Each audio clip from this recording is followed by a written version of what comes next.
এবছর আমাদের বাগানে নানা রকম সবজি লাগানো হয়েছে। তার মধ্যে থেকে একটা লাউ গাছ ভালোই তরতাজা হয়েছে।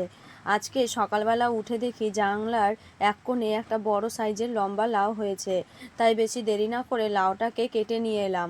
লাউয়ের মাঝ বরাবর কেটে দুই ফালা করে খোসা ছাড়িয়ে জল দিয়ে ভালো করে ধুয়ে ঝুড়ি ঝুড়ি করে কেটে নিলাম। আর অন্যদিকে বাজার থেকে একটা মাছের মাথা আনা হয়েছিল, তাই মাছের মাথাটাকে ভালো করে ধুয়ে নুন হলুদ মাখিয়ে নিলাম। এরপর কড়াইতে সর্ষের তেল দিয়ে মাথাগুলোকে ভালো করে ভেজে তুলে নিলাম।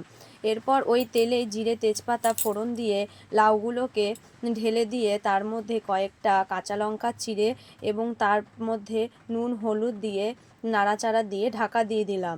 এরপর লাউটা সিদ্ধ হয়ে আসলে ভাজা মাছের মাথাগুলোকে দিয়ে দিলাম এবং কিছুক্ষণ নাড়াচাড়া দিয়ে তার মধ্যে চালের গুঁড়ির পিটালি ও ধনেপাতা কুচি দিয়ে নাড়াচাড়া করে একটি পাত্রে নামিয়ে নিলাম। এই লাউ ঘন্ট আজকে বাড়ির সবার পাতে গরম ভাতের সঙ্গে পরিবেশন করে দিলাম।